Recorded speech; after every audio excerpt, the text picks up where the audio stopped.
Hey guys, this is Consumer Compute, and we're gonna have a talk.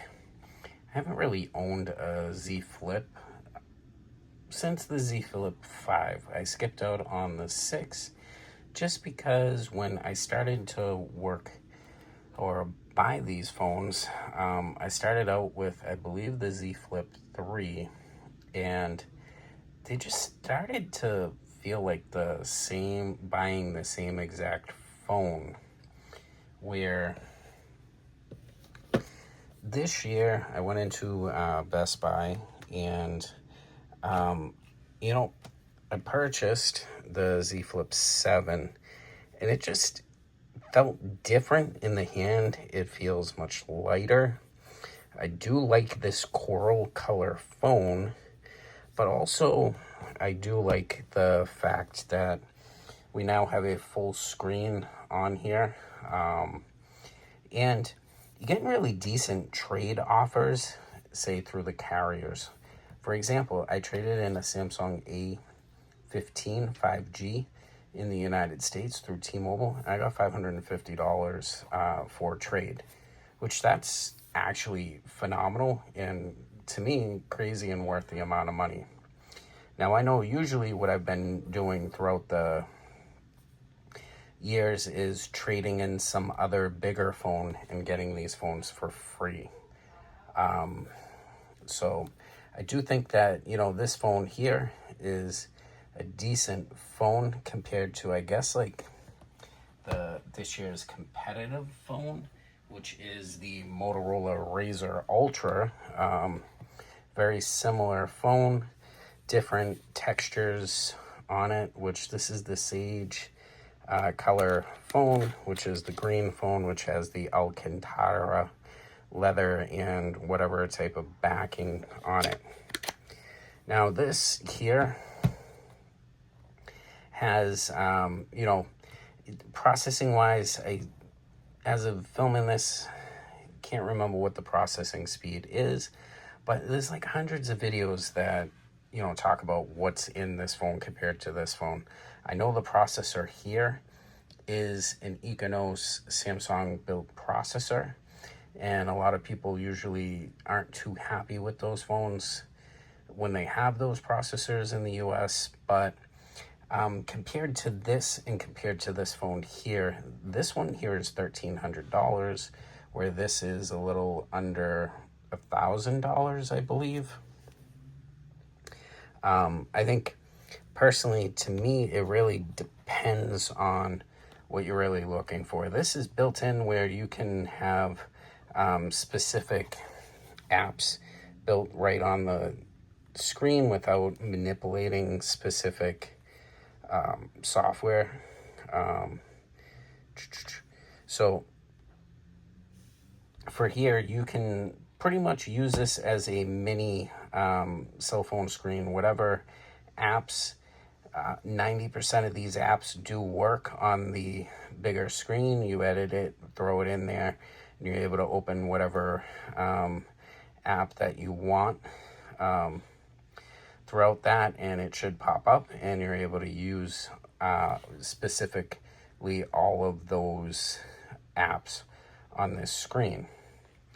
That and saying, Motorola's Razr version phones are really good. The big thing you got to worry about is just consistent updates and on time. So this phone will get Android 16. Probably, I'm not too sure when, where this one here, we know that it will get an Android 16 within 6 months. It does have the most up-to-date software through Samsung. Very decent phone, feels light in the hand. And I feel this year, this phone here is the phone, at least for flipping phones, to pretty much look into and purchase. I think this is probably going to be a better one off, at least for people in the US, where you're going to have up-to-date software updates, really good deals with the carriers. Not to say, I think I got a really good deal here. I believe I traded something in for this one as well, and I'm paying nothing on it.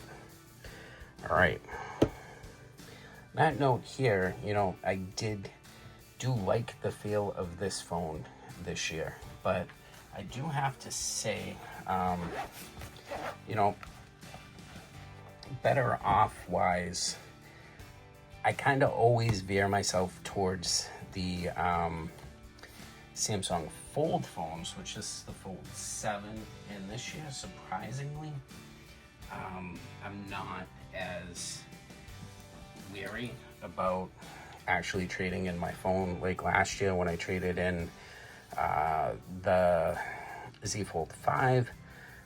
I was kind of hesitant on it, only because it seemed like we were getting the same phone.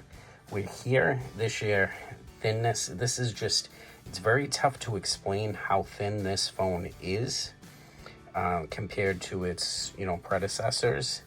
And, you know, it's crazy. Like for the Z7, the Z Fold 7, I would personally say if you're even kind of thinking about purchasing this phone, to go into a Best Buy, a carrier, and look at how thin this phone is in retrospect, because this is literally the thinnest foldable phone that I've touched personally, at least in the US. I feel though that I think Samsung kind of could have really destroyed Motorola this year if they would have just made this phone as thin as this phone. And I don't think we would have really had any complaints and gripes from people about making this the Motorola Flip, the Samsung Z Flip 7. If they were able to get this as thin as this year, I think we wouldn't even be talking about a Motorola Razr Ultra. I think they would have outlasted the competition. Saying that, you know, after seeing this phone here and how thin it is, it's just crazy. I do know though that a lot of people have complained about the S Pen not being in the Z Fold 7, but if we're really going to talk about this, even me using my Z Fold 6 last year, kind of didn't really use the stylus too much as I thought I would have, and they never really had the idea of integrating the stylus inside the phone like they've done with the S series Ultra phones. Until then, I think people should really be happy and commend Samsung for doing what they did this year, and that's literally making this as thin as possible, and that is definitely something that everybody wanted on this phone. On that note, it is a pretty steep phone at $2,000 in the US for the 256 version, and a little more for the 512. What I've noticed this year too, what Samsung has done is they do have their like folding stand cases, and the prices are still the same, but instead of getting like a front piece for here, they're just giving you this, but also the big thing that they are adding in there when you buy a case, you do get the anti-reflective glare. You get two of them, the screen protectors, which are the anti-glare screen protectors that, you know, usually run for $13. So I do understand why the price is there, not understanding when I first bought it. The nice thing is that yes, you do get the anti-glare reflective face protecting thing, which is very similar to what's built into a S25 Ultra at the moment. So, you know, that's good on that note. My personal opinion, if I was to purchase, you know, a case, which I did, I purchased two of them. I think, honestly, for me, I kind of like going with the later cases. Nice thing is that it is, you know, that bulletproof material. Not to say the phone's bulletproof, but they're very thin. And this is why, you know, The later cases wanted this, but it also comes with that little front piece here and here, which, you know, I got here. And these are brand new, so, you know, you order it from the Latercase web page. I think they're roughly about $70, but the nice thing I do like about it is it's very thin and right to the point, and it's made out of very strong materials. And you know, we have the front case if you did want to add more protection to the phone, as well as it does come with some extra adhesive strips, so if you did pull the front thing off, you would be able to you know, reapply it if you need to take it off. But I think for me, I'm gonna definitely keep the phone like this.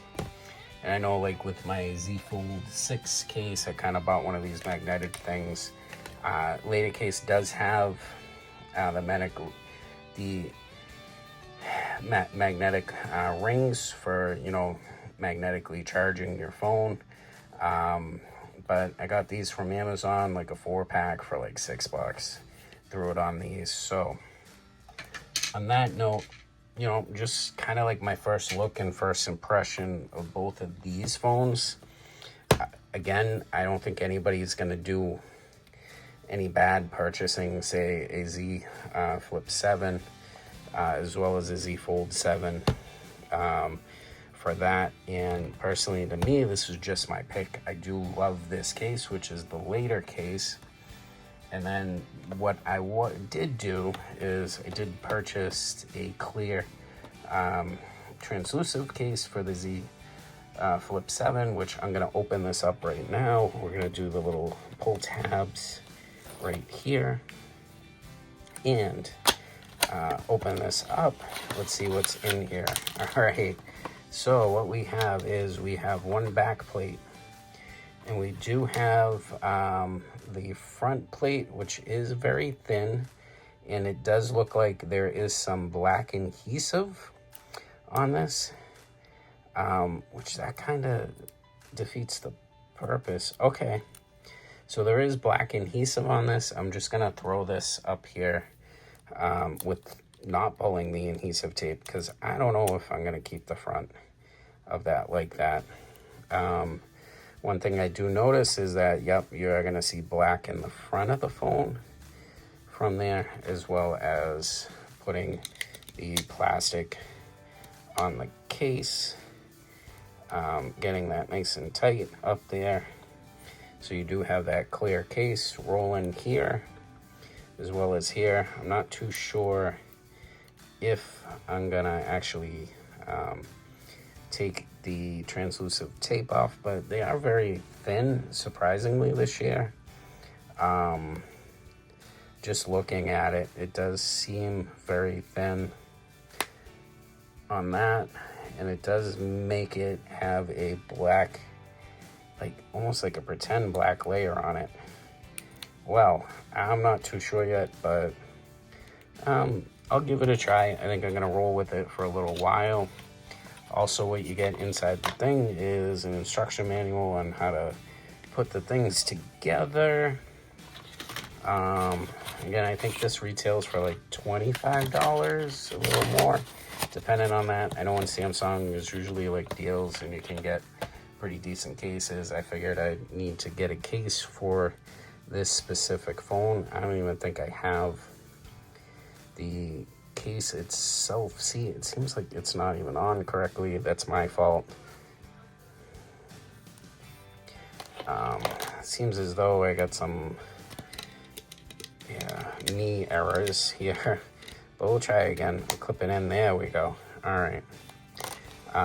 But we'll see. I'm not too sure if I want to roll with that's weird how they should have made that translucent, but I guess I understand why it's not translucent, because of the tape, and it does have to stay on. It does seem like it's a little fidgety towards it staying on. All right, on that note, guys, if you have stayed with me in this video, I do appreciate it. Just want to let you know, please, if you liked this video, please hit the like button. Also consider subscribing to the Consumer Compute channel. And it does seem, I guess this case does retail for $49.99, but it's not what I paid for it. I know there are deals on Samsung, educational deals, military deals, as well as usually discounts off. I must have got it like 50% off because I ordered it at the time of pre-order. But on that note, guys, I just wanted to say this is Consumer Compute, and I'll see you in my next video.